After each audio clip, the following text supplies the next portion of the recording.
malambot yung steak nila. For the size ng, ng meat, affordable. Bakit pupuntahan? Mura eh. Tsaka, ano mo yun, sulit. Hindi mo kailangan maglabas ng malaking pera para mag-enjoy. Imagine, 200 pesos lang, okay na eh.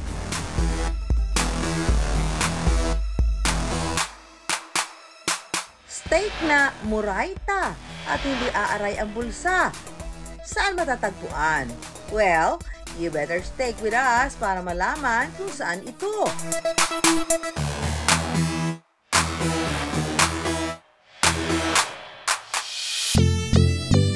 Kapag sinabing steak, sosyal o mahal agad ang maiisip ng iba.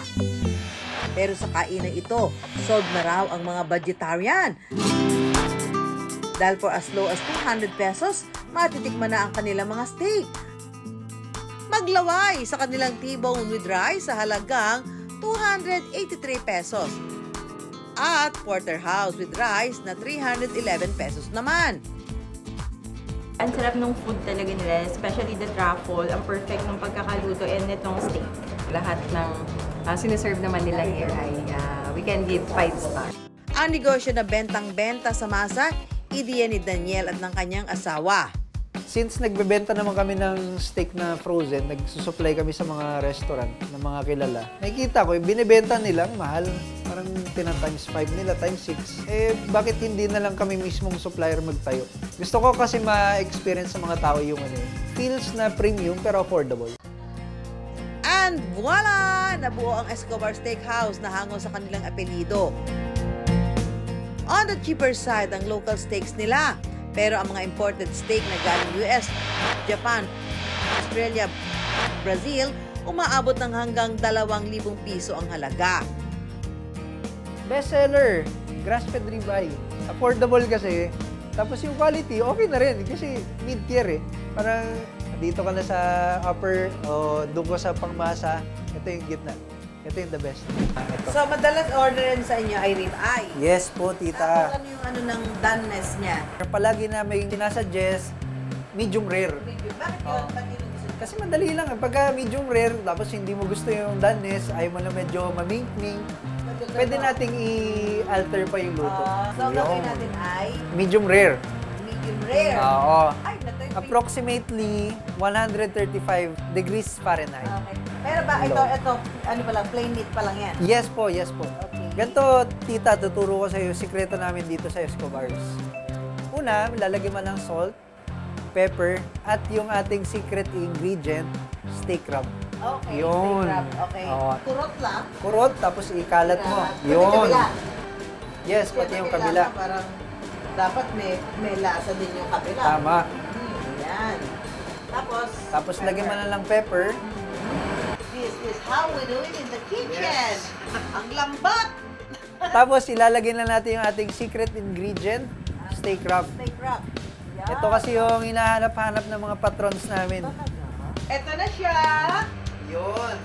Yan. For safety lang po, tita, ang paglagay natin sa griddle, papalayo sa'yo yung lapag.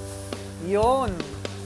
Gaano katagal yan? Ilang minuto? Usually sa medium rare, mga 1 minute per side. Fun fact lang yung pula-pula na nakikita mo, hindi talaga siya dugo. Ano yun?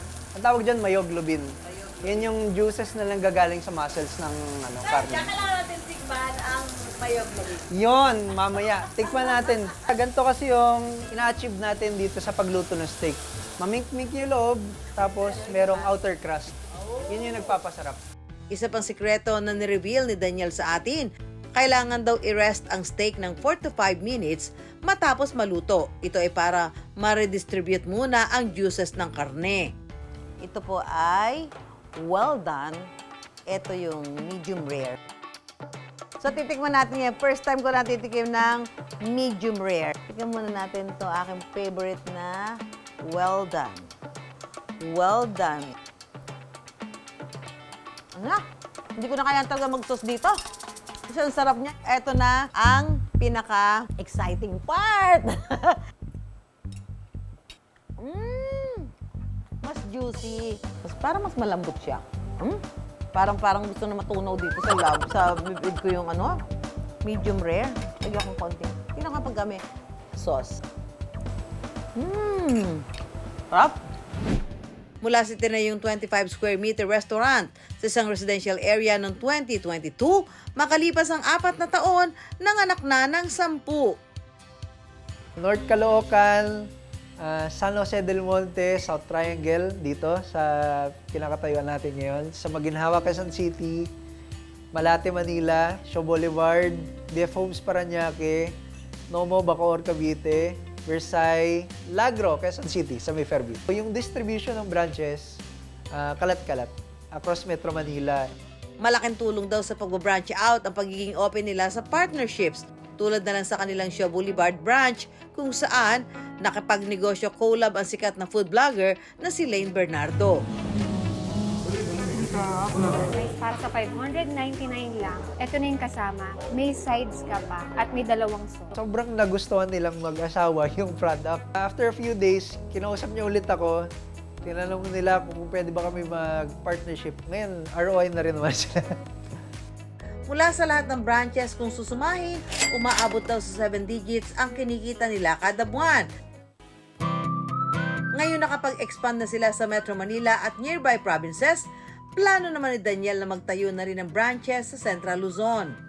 Future plans, ayun, more branches, more work, tsaka opportunities. Tsaka more experience para sa mga patrons. Hindi ko goal na yumaman lang sobra-sobra. Importante sa akin, makatulong ako sa ibang tao. Makapag-provide ako ng work para sa ibang tao. Opportunities. Ang negosyong bunga ng magandang oportunidad, nagbunga rin ang sanga-sangang pagkakataon sa iba para kumita. Ang dami kasing pumapasok na idea sa utak natin. Pero kung hindi mo yan i-manifest into action, gagawin mong reality yung nasa isip mo. It will remain as idea lang. Sabi nga ng mentor ko, relentless execution. You have to execute para mangyari yung nasa isip mo. Ang business idea, kung minsan tingin natin ay hilaw pa, parang steak, may rare, may medium rare. Pero para sa negosyanteng alam ang kanyang gusto at desididong isakatuparan ng plano, hindi imposibleng balang araw maging well done din ang inyong negosyo.